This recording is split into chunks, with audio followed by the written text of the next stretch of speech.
Hi, my name is Osvaldo Mendoza, and I'm a music composer, and I'd like to share a little bit about my background. So I was born and raised in Ciudad Juarez, Mexico, and this is the border with Texas, El Paso.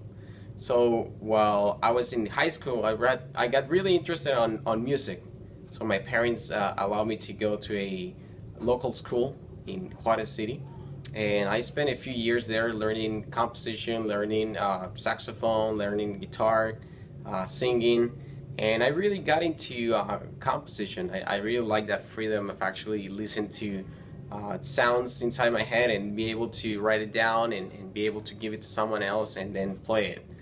After that, after my high school, I decided to go into music, and my mom, she was very skeptical. She wanted me to go to medical school, and I told my parents, I'm passionate about music and I'm passionate about composition. And my dad always agreed with it, and so I went and did my undergrad at the University of Texas in El Paso. Graduated with a bachelor's degree in theory and composition, and after that I really wanted to learn more and go to bigger schools, and I got accepted to the Peabody Conservatory, which was a whole different thing, a whole different level. I learned a lot. I studied with Kevin Putz, and while I've been there, I also got involved in conducting and composition and many other things, and that was quite very joyful. After I was done with composition, we moved my family. We moved to Fort Worth, and I was the director of a El Sistema program in Fort Worth, and I got the chance to start that program. After a year, we moved back to El Paso. I was teaching at a conservatory, and also I was the conducting for a youth symphony in El Paso, Texas.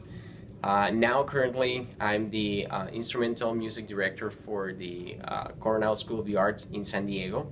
So we're here. I'm teaching composition, I'm teaching music theory, and I'm in charge of the instrumental music. So about the composition, Tres Retratos Mexicanos, Three Mexican Portraits, that actually came through experiences around Mexico. The first one is called Lucha Libre. And I remember my grandpa, he used to every Sunday we used to get together and visit them. And my grandpa used to love Lucha Libre. So it's a very Mexican tradition to talk about and to see that kind of like Mexican wrestling. And I know that probably my parents, they really didn't want me to see it, but I grew up in that kind of environment. I didn't or was not involved in wrestling at all, but that was kind of the tradition to see people with masks and people yelling at each other and kind of the sound around, and that really made an impact on me. And so in terms of musically, the music will portray that kind of environment where somebody's fighting, there's people yelling, there's a lot of clapping, there's some bells that you can hear, there's some winners, there's some losers, and just to portray that, I will incorporate a lot of percussion. I will do a lot of rhythm, very strong rhythms, and with no rest, because I guess and I know that in wrestling, you just can't rest, And so the second, that gave us the first movement, and the second movement is actually called Camino a San Cristobal, which means on our way to San Cristobal. That actually happened in our honeymoon. So I've been married for 10 years and I have 2 kids, beautiful kids. And what happened is in that morning, we went from one town to another town in Chiapas, Mexico, south of Mexico. And it was kind of surreal because we woke up very early, probably 5 a.m., and we went to a place called San Cristobal.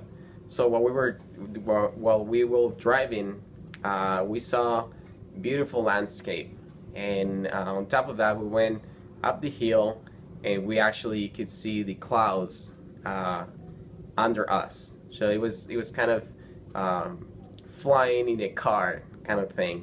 And so for that was very calm. That was time to reflect, time to meditate a little bit, time to think about our future.